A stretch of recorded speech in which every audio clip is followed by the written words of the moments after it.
नहमदुहु व नुसल्ली व नुसल्लिमु अला हबीबिहिल करीम अम्मा बअदु फ़अऊज़ु बिल्लाहि मिनश शैतानिर रजीम बिस्मिल्लाहिर रहमानिर रहीम लक़द मन्नल्लाहु अलल मुअमिनीन इज़ बअस फ़ीहिम रसूलन मिन अनफुसिहिम सदक़ल्लाहुल अज़ीम। अॼु 12 रबीउल अव्वल शरीफ जश्न ईद मिलादुन नबी सल्लल्लाहु अलैहि वसल्लम जो बाबरकत भलारो ऐं पुरमुसरत मौक़ियो अल्लाह ताला तव्हां असां सभिनी मुस्लमाननि खे पंहिंजी ज़िंदगी में हिकु दफ़ो वरी नसीब फरमायो आहे, जंहिंजे लाइ जेतिरो अल्लाह जो शुक्र अदा कजे उहो घटि आहे। सुहिणे शाह अब्दुल लतीफ़ भिटाई रहमतुल्लाह अलैहि फरमायो त जखरे जहिड़ो जवान ॾिसां कोन ॾेह में मोहड़ मिड़नी मुरसली सरस संदुस शान फ़कान काब कौसैन औ अदनाई मुयसर थियुस मकान उन आगे जा एहसान जे हादी मेहड़े मेहड़ो। हुज़ूर सल्लल्लाहु अलैहि वसल्लम जो हिन दुनिया में अचणु इहो अल्लाह ताला जो अज़ीम शान थोरो ऐं अहसान आहे जो रब करीम पंहिंजो प्यारो महबूब नबी सल्लल्लाहु अलैहि वसल्लम असांखे अता फ़रमायो। काइनात जूं जेके बि ख़ुशियूं आहिनि, जेके बि ईदूं आहिनि, उहे सभई ईद मिलादुन नबी सल्लल्लाहु अलैहि वसल्लम जी ख़ुशी तां क़ुर्बान कजनि त बि घटि आहिनि, छो त असांखे अल्लाह ताला जेके बि नेमतूं इनाम इकराम इज़तूं नसीब कयूं आहिनि उहे सभई हुज़ूर पैगम्बर करीम सल्लल्लाहु अलैहि वसल्लम जे सदक़े में नसीब फरमायूं आहिनि।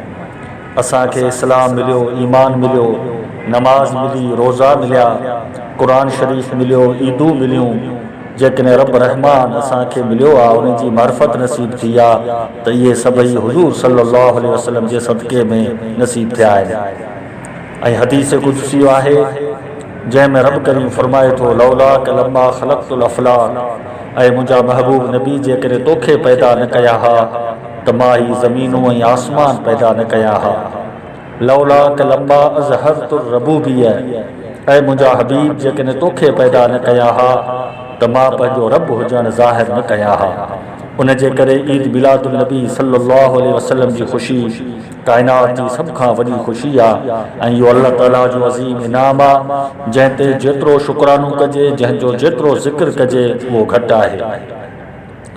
पाण करीम सल्लल्लाहु अलैहि वसल्लम 12 रबीउल अव्वल सूमर जी सुबुह ते हिन दुनिया में तशरीफ़ फरमा थिया।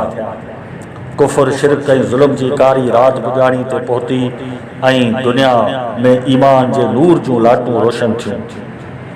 जेके माण्हू बुत परस्ती वहमन ऐं वसवसनि में वकोड़ियल हुआ उहे ईमान जी दौलत सां मुशरफ़ थिया। सदनि खां हलंदड़ क़बाइली जंगियूं ऐं झगड़नि जो अंत थियो। न्याणियुनि खे जेके माण्हू जीअरो पुरींदा हुआ हुज़ूर सल्लल्लाहु अलैहि वसल्लम जिन जी उन्हनि खे इज़त ऐं अज़मत अता फ़रमाई। एतिरे क़दुरु जो हुज़ूर सल्लल्लाहु अलैहि वसल्लम फ़रमायो जंहिं मुसलमान खे अल्लाह ताला 3 न्याणियूं अता फ़रमाए थो ऐं हू हुननि जी सुहिणी तइलीम ऐं तरबियत जो इंतज़ाम करे थो त बारी ताला उन न्याणियुनि जे सदक़े उन बाने जी क़यामत में बख़्शिश फ़रमाईंदो। ऐं पाण करीम सल्लल्लाहु अलैहि वसल्लम औरत जे लाइ यानी हिकु वालिदह जे लाइ फ़रमायूं त जन्नत माउ जे पेरनि जे हेठियां आहे। हज़रत सैयदा ख़ातून जन्नत फ़ातिमतु ज़हरा रज़ियल्लाहु अन्हा जॾहिं हुज़ूर साईं जी ख़िदमत में ईंदी हुई त पाण करीम सल्लल्लाहु अलैहि वसल्लम उन जे इस्तक़बाल लाइ उथी बीहंदा हुआ। पाण करीमन सल्लल्लाहु अलैहि वसल्लम औरत खे जेको इज़त शराफ़त पर्दो नसीब फ़रमायो उन जो मिसाल कॾहिं अॻु में न मिली सघियो। हुज़ूर सल्लल्लाहु अलैहि वसल्लम यतीमनि जे लाइ पाण करीमन वधि खां वधि यतीमनि जी कफ़ालत जो हुकुम फ़रमायो। हिकु हदीस शरीफ़ में पाण करीमन हथ जे 2 आंगुरनि जो इशारो कंदे फ़रमाइण लॻा त अन वकाफ़िरुल यतीम फिल जन्नत हाकज़ा, यानी मां मुहम्मद करीम सल्लल्लाहु अलैहि वसल्लम ऐं कंहिं यतीम जी कफ़ालत करण वारो जन्नत में अहिड़ी तरह गॾु हूंदासीं।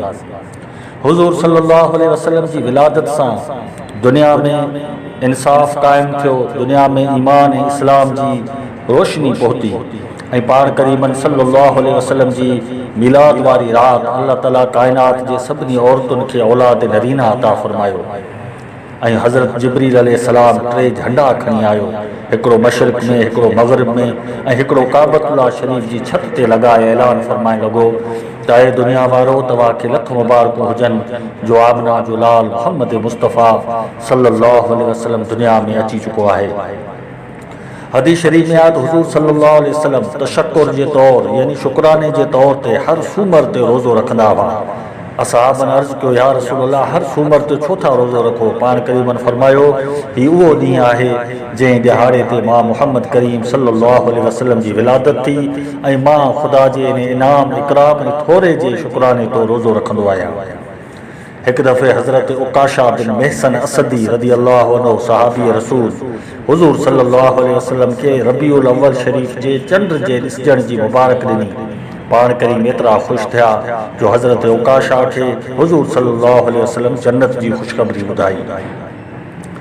हुज़ूर पाक अलैहिस्सलातु वस्सलाम जे मीलाद जे बरकतुनि ते इस्लाम जे वॾनि वॾनि आलिमनि किताब लिखिया आहिनि, रिसाला लिखिया आहिनि, जिन में अल्लामा कस्तलानी शारे बुखारी, इमाम ज़ुरकानी, इमाम इब्न हजर मक्की, इमाम शामी, इमाम सुयूती ऐं ॿिया सवें आलिम आहिनि जिन लिखियो आहे त जंहिं घर में बेबरकती हुजे, परेशानी हुजे, मुसीबतूं हुजनि, उन घर में मीलाद मुस्तफ़ा मुनक़िद कयो वञे, अल्लाह ताला सभई मुसीबतूं हल फरमाईंदो।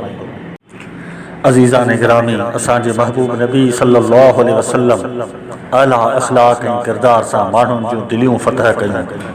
पाण करीमन पत्थर उछलाइण वारनि सां प्यार कयो, दुश्मननि लाइ चादर विछायऊं ऐं संदुनि राह में कंडा उछलाईंदड़ कुरारी जेकॾहिं बीमार थी थिए त हुज़ूर सल्लल्लाहु अलैहि वसल्लम रहमत आलम उन जी तबियत पुछण लाइ हली वञनि था। अचो त उन महबूब नबी सल्लल्लाहु अलैहि वसल्लम जी ख़ुशी मल्हायूं, महबूब ख़ुदा सल्लल्लाहु अलैहि वसल्लम जो शान कमाल ऐं मक़ाम मुस्तफ़ा बयानु कयूं ऐं वधि खां वधि दुरूदो सलाम पढ़ूं। छो त हुज़ूर साईं फरमायो आहे त क़यामत में तव्हां मां वधीक वेझो मां मुहम्मद करीम सल्लल्लाहु अलैहि वसल्लम खे उहो हूंदो जेको दुनिया में कसर सां दुरूद ऐं सलाम पढ़े थो।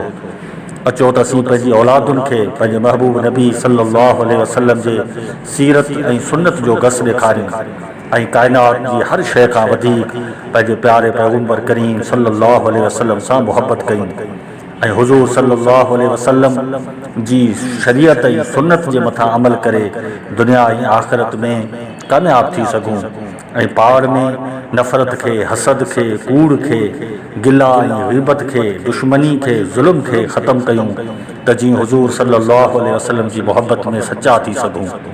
इंशाअल्लाह असीं दुनिया में जिन माण्हुनि जे लाइ ख़ुशियूं कयूं था, जिन माण्हुनि जे लाइ असां सभु कुझु लुटायूं था, उहे असां सां क़बर में क़यामत में न हली सघंदा, लेकिन असांजो महबूब नबी उहो शान वारो हबीब आहे जंहिं फरमायो आहे जॾहिं क़बर में तव्हांखे तव्हांजा पंहिंजा अकेला छॾे हलिया वेंदा, उन टाइम मां मुहम्मद करीम सल्लल्लाहु अलैहि वसल्लम क़बर में ईंदुसि ऐं मुंहिंजी ज़ियारत सां अल्लाह ताला तव्हांजी क़बर खे जन्नत जो बाग़ बनाईंदो।